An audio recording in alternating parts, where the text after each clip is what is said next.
Hello friends, welcome to Law and GK. So friends, on this channel we discuss the contents of law and previous year papers of judicial services and other legal exams. And if you have seen my previous videos, I have already discussed the exam papers of few state judiciaries, assistant district attorneys, UGC NET. And from today's video onward, we are going to discuss the previous year papers of IBPS specialist officer, that is law officer exam papers. देखिए IBPS law officer के exam जो है वो हर साल निकलते हैं और अभी रिसेंट में जो है अभी इसके फॉर्म निकले हुए हैं एंड ये नवंबर इज़ द लास्ट डेट. सो आप जो है फिल कर लीजिए जल्दी से जल्दी.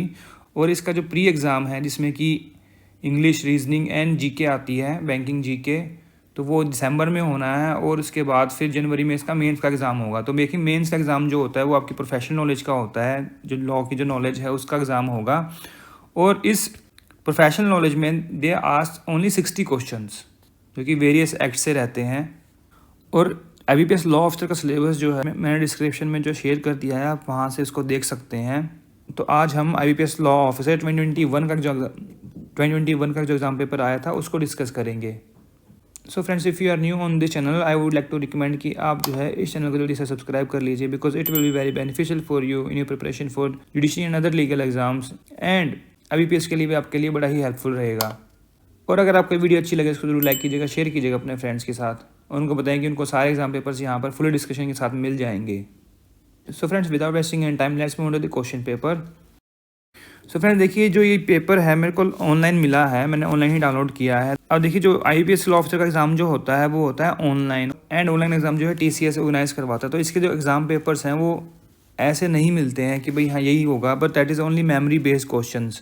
तो आप भी अगर ऑनलाइन डाउनलोड करेंगे तो जो भी क्वेश्चन पेपर आपको मिलेगा that is totally memory based questions. मतलब जो स्टूडेंट से पूछते हैं हाँ भाई कौन कौन से क्वेश्चन आए थे, आप बता सकते हैं कोई क्वेश्चन, तो इस टाइप में जो क्वेश्चन हैं वो बताए गए हैं. तो उनका ये कलेक्शन है. देखिए क्वेश्चन नंबर 1 क्या कहता है, a promissory note payable by instalment must be presented for payment on the, देखिए यहाँ डे पूछा हुआ है, after the date fix for the payment of each instalment. अब देखिए इंस्टॉलमेंट्स में पे कर रहे हैं प्रोमिसरी नोट पर, ठीक है. तो सेकंड डे होगा, थर्ड डे होगा, फोर्थ डे, फिफ्थ या फिर एट्थ. तो इसका आंसर रहेगा थर्ड डे. कैसे इसका प्रोविजन कहाँ पर मेंशन किया गया, मेंशन किया गया है सेक्शन 67 नेगोशिएबल इंस्ट्रूमेंट एक्ट में. देखिए जो नेगोशिएबल इंस्ट्रूमेंट एक्ट है ये कि बड़ा ही इंपॉर्टेंट एक्ट है IBPS के लिए, तो इसको ज़रूर पढ़िएगा और ध्यान से पढ़िएगा. बहुत ही माइन्यूट चीज़ें पूछ लेते हैं ये. इसका आंसर है बी.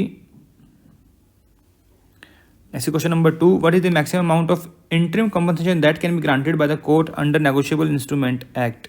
तो देखिए सेक्शन 143A क्या कहता है, power to direct interim compensation. जो क्रिमिनल कोर्ट है ट्राइंग एन ऑफेंस अंडर 138 में order the drawer of the cheque to pay interim compensation. और कितना हो सकता है, shall not exceed 20% of the amount of the cheque. तो इसका आंसर क्या रहेगा, 20%. किसका, of the amount of the cheque. और प्रोविजन कहाँ है, section 143A of NI act में. ऑलराइट. नेक्स्ट है 3. Under NI act the power of appellate court to order payment pending appeal against conviction is given under, that is section 148. Direct question है provision से, D इसका answer रहेगा. Next है 4. Presumption under section 118 of NI act states that every negotiable instrument was made और drawn for consideration, every instrument was endorse for consideration या फिर transferred for consideration. इसका क्या रहेगा, all ABC E is the answer. देखिए यहाँ जो IBPS का पेपर आता है थोड़ा डिफिकल्ट रहता है. डिफिकल्टी लेवल कैसे है इसका इंक्रीज़ कर देते हैं. देखिए पहले अगर जितने कम ऑप्शन होंगे उतनी आपकी पॉसिबिलिटी होगी सही आंसर करने की. अगर आपको पता है ओवैसे फिर तो कितने ही ऑप्शन हो तो फर्क नहीं पड़ता है, बट डिफिकल्टी लेवल जो है बढ़ जाता है. देखिए यहाँ पर 5 ऑप्शन होते हैं, 1 2 3 4 5 ABCDE. Next 5. Who shall assist the secured creditor in taking possession of secured asset? तो ये क्वेश्चन कहाँ से, ये है सारफेजी एक्ट से. सारफेजी एक्ट जो कि बड़ा ही इंपॉर्टेंट एक्ट है IBPS के लिए, तो करना ही करना है. ये नहीं किया तो आप पेपर पास नहीं कर सकते. तो सेक्शन 14 ऑफ सारफेजी एक्ट कहता है कि आप जो है CMM या फिर DM की जो है हेल्प ले सकते हैं पोजेशन लेने के लिए. तो यहाँ पर देखिए CMM नहीं है तो डिस्ट्रिक्ट मजिस्ट्रेट तो है, C is the answer. CMM कौन, चीफ मेट्रोपॉलिटन मजिस्ट्रेट या फिर चीफ जुडिशियल मजिस्ट्रेट CJM, ठीक है. तो आप इनकी हेल्प ले सकते हैं. नेक्स्ट 6. Hypothecation includes. अब हाइपोथिकेशन पे बहुत सारे क्वेश्चन पूछे जाते हैं किसी ना किसी एंगल में. ठीक है, कभी इसका प्रोविजन पूछ लेंगे कि कहाँ पर लिखा हुआ है हाइपोथिकेशन। तो section 2N of SARFAESI act defines, तो क्या होता है, charge upon movable property, floating charge और movable property, it is both A and C. Hypothecation किस पे होता है, only on movable property. Immovable पे क्या होता है, मॉर्टगेज। और भी इस पर कई तरीके से क्वेश्चन पूछ सकते हैं। अभी देखिए जो रिसेंटली अभी ये भी पूछा जा चुका है कि हाइपोथिकेशन की डेफिनेशन कौन कौन से बेयर एक्ट्स में दी गई है, तो ओनली इन सारफेजी एक्ट, किसी और एक्ट में हाइपोथिकेशन की डेफिनेशन जो है नहीं दी गई है। तो ये भी चीज़ आप ध्यान रखिएगा। Next question number 7। देखिए क्वेश्चन आ गया इंडियन एविडेंस एक्ट से। तो leading question can be asked in cross examination and with the permission of court in examination in chief और री एग्जामिनेशन। तो देखिए यहाँ पे दोनों ऑप्शन दिए हुए हैं ये, तो ये दोनों ऑप्शन ही ठीक हैं, बी एंड डी। सेक्शन कौन सा है, 142 ऑफ इंडियन एविडेंस एक्ट। ये देखिए सेक्शन 142 देखिए लिखा हुआ ना, if not objected by the adverse party be asked in examination chief और in re examination except with the permission of the court. ठीक है ना, मस्ट नॉट बी आस्क्ड, तो मतलब परमिशन से आप जो है एग्जामिनेशन चीफ और री एग्जामिनेशन में लीडिंग क्वेश्चन पूछ सकते हैं। और कहाँ पूछ सकते हैं, may be asked in cross examination, ये तो प्रोविजन ही है। Next question number 8। The legal maximum doli incapax is associated with this section 82। देखिए दो चीज़ें होती हैं, डोली इनकपैक्स और डोली इनकपैक्स। मतलब इनकपैक्स क्या होता है, अप टू 7 ईयर्स जो एज है तो कोई भी क्राइम जो किया गया है वो नहीं माना जाएगा। फिर डोली इनकपैक्स क्या है, 7 to 12 ईयर्स अगर एज है तो डिपेंड्स ऑन मैच्योरिटी, वो आता है 83 में। इसका आंसर क्या रहेगा, बी। और क्वेश्चन कहाँ से है ये, आईपीसी से। ये दोनों बहुत ही कॉमन क्वेश्चन है। देखिए ये जो क्रॉस एग्जामिनेशन वाला भी और जो ये डोली इनकपैक्स वाला भी बहुत ही कॉमन क्वेश्चन है, किसी न किसी एग्जाम में आपको हर बार मिल ही जाएंगे। Next 9, hangman is protected from criminal liability under section 78 of IPC. बहुत ही कॉमन क्वेश्चन है ये भी। जनरल एक्सेप्शन से बहुत क्वेश्चन आते हैं, तो जनरल एक्सेप्शन ऑफ आईपीसी आपने करने ही करने हैं, आपके टिप्स पे होने चाहिए ये तो। Next 10, an act done by a person in a state of intoxication administered against his will is not an offence if he was incapable of knowing the nature of the offence. अगर मान लो administer कर दिया intoxication और उसने act कर दिया, उसको पता है कि वो एक्ट क्या कर रहा है, तो ऑब्वियसली वो लायबल हो गई होगा। तो सी इसका आंसर रहेगा। ठीक है ना, सेक्शन कौन सा है, 85, 86 ऑफ आईपीसी। नेक्स्ट है 11। अब देखिए कॉग्निजेबल ऑफेंस की डेफिनेशन पूछ ली है। कॉग्निजेबल ऑफेंस कौन से सेक्शन में दिया हुआ है, सेक्शन 2 में है और 2C में दी गई है डेफिनेशन। तो कॉग्निजेबल ऑफेंस कौन सा होता है, where police officer can arrest, has the authority to arrest without warrant. तो बी इसका आंसर रहेगा। नेक्स्ट है 12। When any judge or magistrate is accused of any offence while in discharge of his official duty, देखिए official duty कोई offence किया है अगर, तो court shall not take cognizance of such offence, या फिर take cognizance of such offence with the permission of the central government if the person was employed in connection with the affairs of union। Okay, अगर state का है तो state. अब देखिए यहाँ पर स्टेट गवर्नमेंट लिखा फिर, लेकिन यहाँ पर यूनियन लिख दिया। अगर यहाँ पर स्टेट लिखा होता तो वो भी ठीक होता। अब देखिए सेंट्रल गवर्नमेंट लिखा फिर यूनियन और स्टेट लिख दिया, तो ये गलत हो गया। ठीक है, ये तो है ही गलत। तो इसमें आंसर क्या बचा फिर, C is the answer. Section कौन सा है, सेक्शन 197, प्रोसिक्यूशन ऑफ जजेस एंड पब्लिक सर्वेंट्स। ठीक है ना, section 197 CRPC। Next 13, when cases are instituted otherwise than on police report and the magistrate shall discharge the accused if he thinks that the charges are groundless, no case against the accused has been made out, the charges are not very grave। तो कब होगा, इसका answer क्या रहेगा, A and B, तो both होगा, D is the answer. Provision कहाँ पर है ये, section 245 of CRPC। Alright, next question number 14। If a witness is not able to communicate he may give his evidence in writing और sign and the court shall take the assistance of his family member, interpreter, videographed। shall his family member such statement will shall be videographed, या फिर interpreter videographed। तो interpreter and videographed, तो E इसका answer रहेगा। और provision कौन सा है ये, प्रोविजन है 119 Indian Evidence Act. Okay.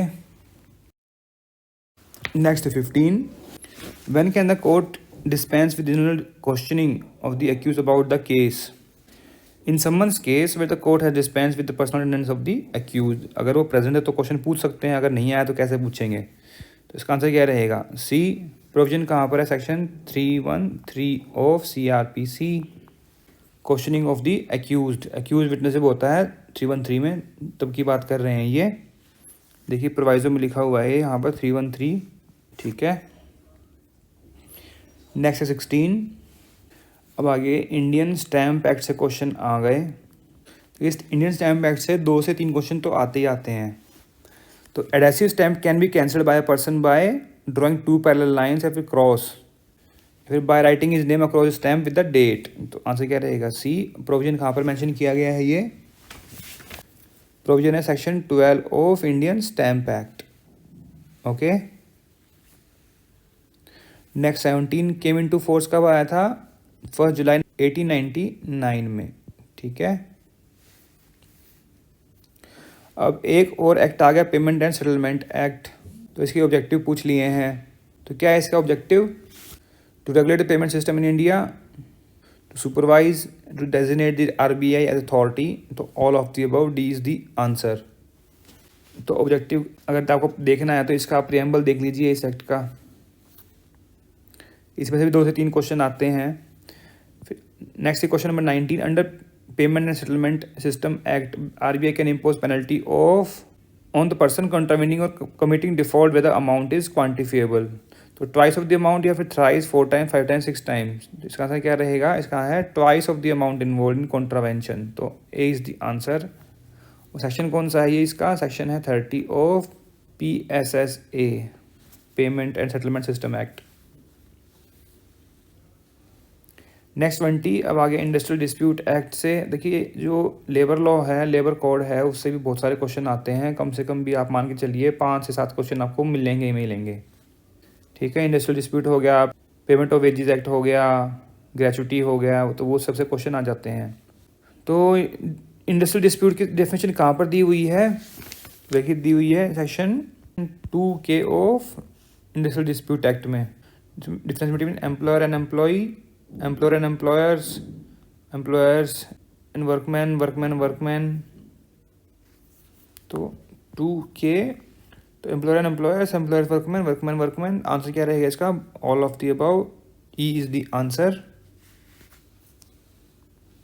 Next question sale of goods act से question number 21.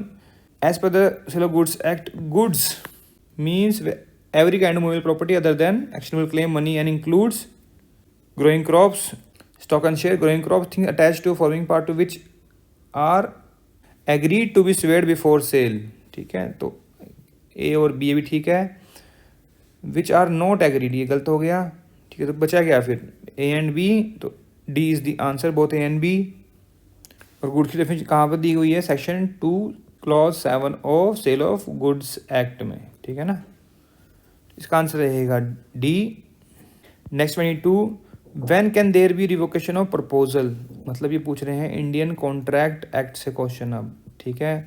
And time the parties mutually decide, and time before the communication of acceptance is complete against the acceptor, and time before the communication of acceptance is complete against the proposer but not afterwards. ठीक है ना.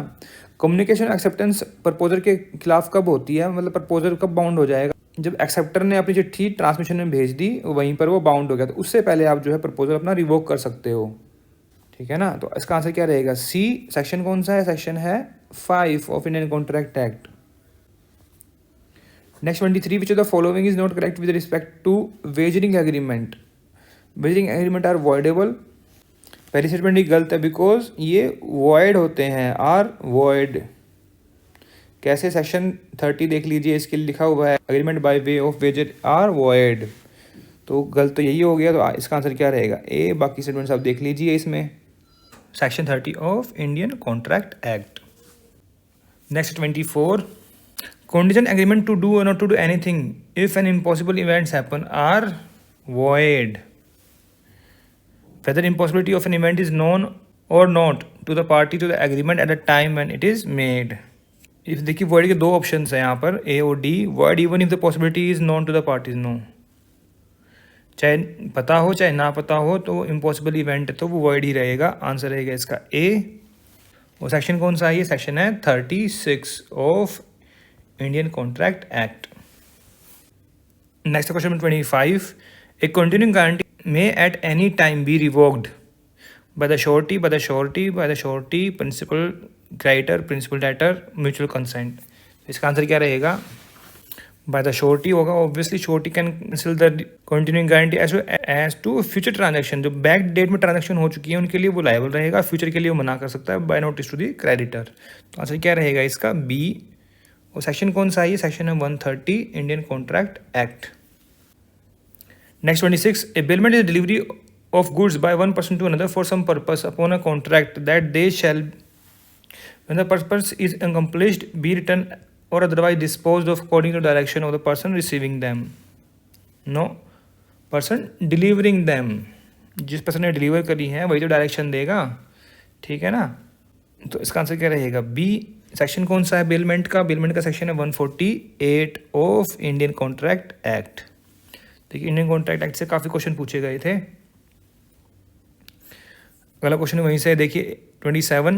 ए contract of agency can be terminated by the principal revoking his authority और by the agent transferring the business और by the agency being completed और by either principal और agent dying और becoming unsound mind. और देखिए पूरा section पूछा हुआ है यहाँ पर, सेक्शन का पूछ लिया यहाँ पर, फिर in the blanks. But the principal being adjudicated and insolvent under the provision of any act for the timing in force for the relief of insolvent। तो देखिए एजेंट का भी इंसॉल्वेंट है, यहाँ पर इसका भी इंसॉल्वेंट है। तो आंसर क्या रहेगा इसका? ए। सेक्शन कौन सा है? Section 201 of Indian contract act, agency को सेक्शन चाहिए। Next 28। An audit committee is required to be constituted by the board of directors of every listed company, public companies with share capital 10 crore और more. तो answer क्या रहेगा इसका? E, both A and B. और ये है companies act से section है ये 177 ऑडिट कमेटी के बारे में जब बात करता है, companies act 2013। Next 29। Where appeal is preferred against any order the recovery officer under section 30 by any person from whom the amount of debt is due to the bank, financial institute और consortium of banks और financial, such appeal shall not be entertained by the tribunal. और ये question है date recovery act से। तो कितना है by tribunal? Unless percent deposit, कितना डिपॉजिट करेगा वो? 50% है आज के टाइम में, 50% उसको डिपॉजिट करना पड़ेगा, अदरवाइज उसकी अपील नहीं सुनी जाएगी। तो आंसर क्या रहेगा? सी। और ये प्रोविजन कहाँ पर मेंशन किया गया है? मेंशन किया गया सेक्शन 30A में। नेक्स्ट है 30। Dash shall provide the tribunal with one और more recovery officers and such other officers and employees as it may be deemed fit. तो कौन करेगा? Obviously central government. तो आंसर क्या रहेगा इसका? ए। और ये प्रोविजन कहाँ पर है? ये section 7 of date recovery act. Next 31। What does the term लोक अदालत means? It is one of the alternative dispute resolution mechanism, yes. A forum where dispute pending in the court of law or at pre-litigating stage are settled. A forum where dispute pending at pre-litigating stage are settled. All A, B और C। तो इसका answer क्या रहेगा? All A, B and C, ठीक है ना। तो इसके लिए आप लीगल सर्विस अथॉरिटी एक्ट देख सकते हैं। Next 32। A company limited by guarantee means a company having a liability of its members limited by the memorandum to such amount, article to such amount, limited to such amount of member as may respectively undertake by the memorandum। तो limited by the memorandum to such amount as the member may respectively undertake to contribute to the asset of the company। तो इसका answer क्या रहेगा? इसका answer रहेगा ए। और section कौन सा है? ये है section 221 of companies act, definition में ही मेंशन किया गया है ये। Next 33। A company limited by shares means a company having the liability of its member limited by the memorandum to the amount if any secured या फिर paid या फिर unpaid। तो रहेगा देखिए company limited by share means company limited by liability memorandum by unpaid shares के लिए। जिन्होंने शेयर्स के लिए पे कर दिया उनकी लायबिलिटी थोड़ी रहेगी फिर। तो सी इसका आंसर रहेगा। और ये कहाँ पर लिखी हुई है, कंप्लीटेड बाय शेयर 222। देखिए मतलब क्या कह रहे हैं कि डेफिनेशन देखनी है आपने। डेफिनेशन तो हर एक्ट की जो है वो देखनी ही देखनी है, बहुत इंपॉर्टेंट होती हैं। Next 34, the fast track corporate insolvency resolution process shall be completed with in 30 days and 90 days of insolvency commencement date from 90 days। B is the answer. कहाँ पर मेंशन किया गया है? मेंशन किया गया है section 56 of insolvency in bankruptcy code. Next 35, the committee of creditors में at the first meeting dash either resolve to appoint the interim resolution professional or to replace the interim by another resolution professional। कैसे करेंगे? by majority vote not less than 66% of the voting share of the financial creditors। तो answer क्या रहेगा इसका? B. और provision कहाँ पर mention किया गया है? Section 22 of insolvency and bankruptcy code में। देखिए सेक्शन 22 और ये देखिए 66%। पहले 75 था लेकिन 2018 के अमेंडमेंट से इसको कम कर दिया गया। नेक्स्ट है 36, the application made for initiation of the corporate insolvency resolution process CARP to the adjudicating authority should be accepted और rejected by the authority within कितने दिन में करना होता है? 14 days। B is the answer. और ये कहाँ पर मेंशन किया गया है? सेक्शन 7 to 10 में आप देख लीजिए, मिल जाएगा आपको। Next 37, what is the time period within which a banking company is required to deal or trade in the immovable property acquired by it for its own use within the period of not exceeding 7 years from the acquisition। तो इसका answer रहेगा B. और ये section कौन सा है? ये section 9 of banking companies act. Banking companies act देख लीजिए आप, ये भी एक इम्पॉर्टेंट बेयर एक्ट है IBPS के लिए। Next 38, which of the following is correct with respect to the award made by Lok Adalat? B deem to be decree of civil court, yes. Binding on all parties, yes. No appeal shall lie, yes. तो answer क्या रहेगा? All A, B and C। D is the answer. Section 21 देखिए इसके लिए आप, legal services authorities act का।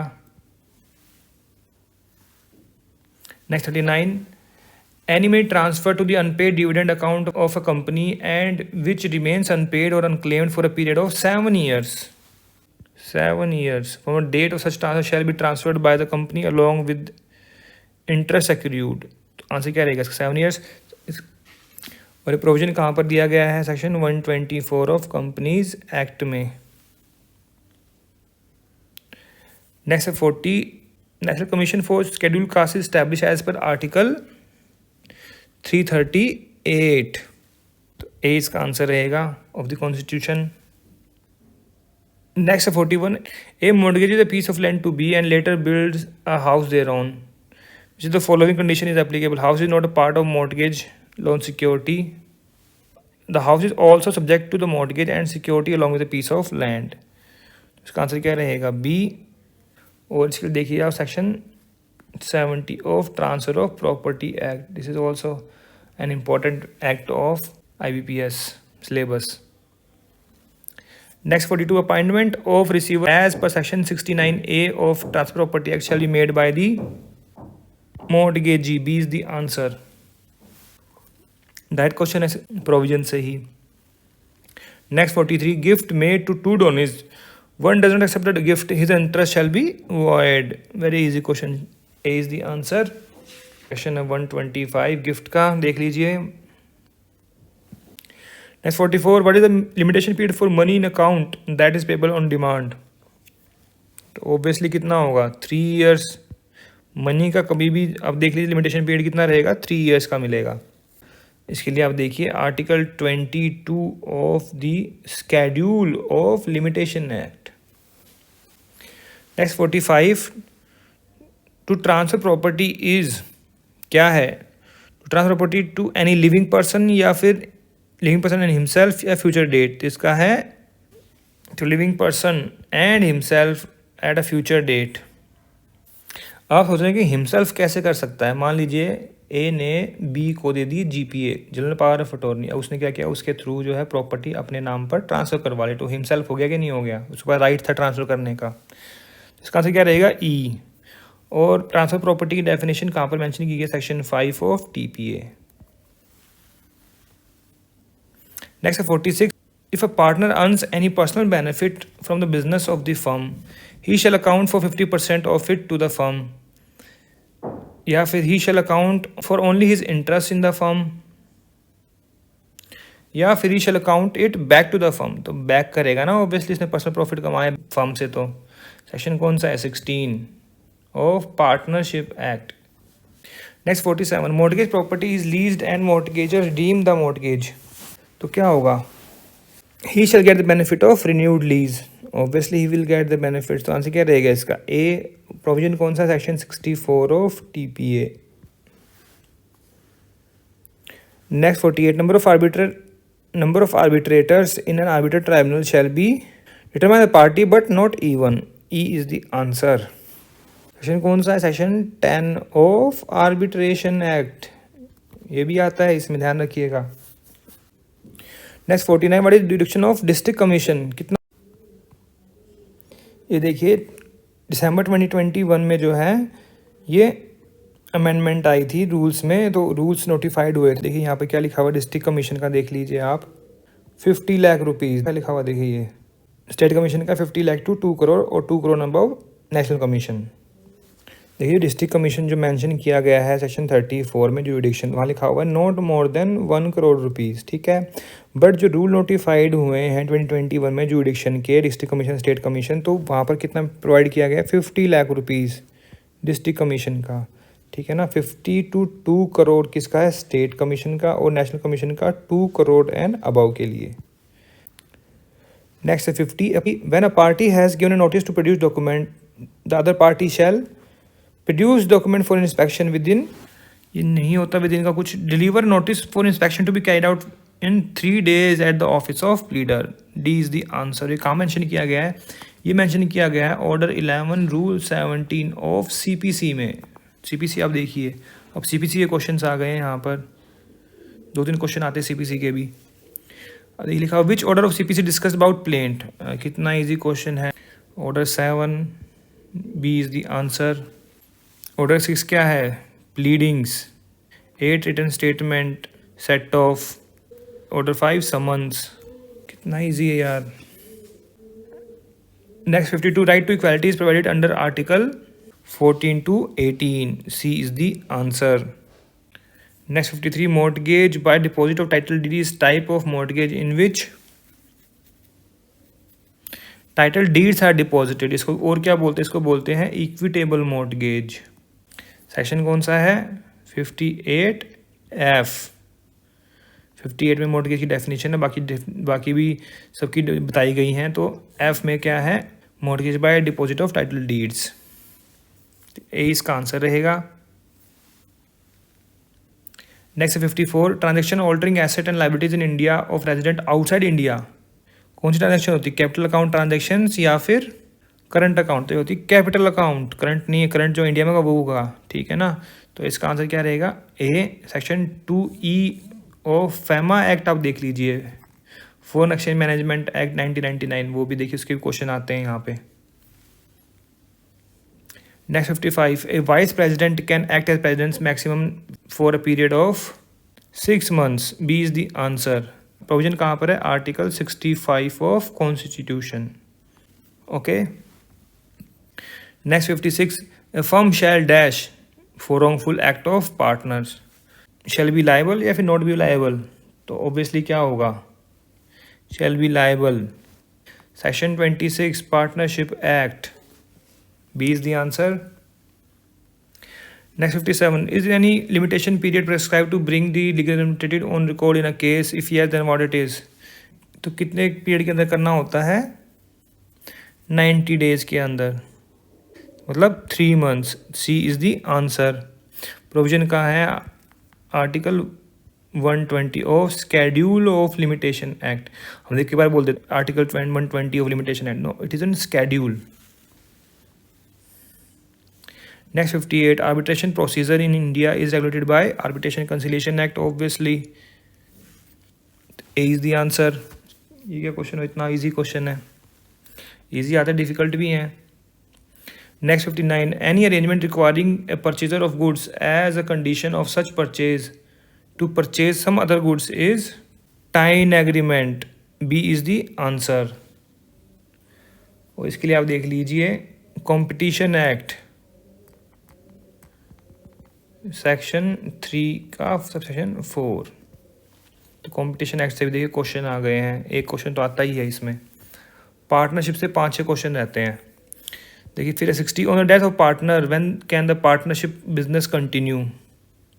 When there are more than 2 partners in the firm, yes. 2 or more than 2 partners in the firm. When the legal representative is interested in taking forward the business, when the partnership deed is silent on dissolution of clause on the death of partner. तो 1, 3 and 4 are correct. तो इसका answer क्या रहेगा? E is the answer. Provision कहाँ पर mention किया गया है? सेक्शन है 42 of partnership act. So friends, यहाँ पर हमने IBPS स्पेशलिस्ट ऑफिसर लॉ, मतलब लॉ ऑफिसर का जो एग्ज़ाम होता है 2021 में आया हुआ प्रीवियस ईयर पेपर हमने डिस्कस कर लिया है पूरा. अगर आपको इसमें कोई प्रॉब्लम लगी हो, कोई सजेशंस हो, कोई कमेंट्स हो, तो आप कमेंट सेक्शन में जाकर ज़रूर लिखिए. And anyways you can share your knowledge if you know anything about that, so that you can help the other candidates. देखिए शेयर करने से ही नॉलेज बढ़ेगी.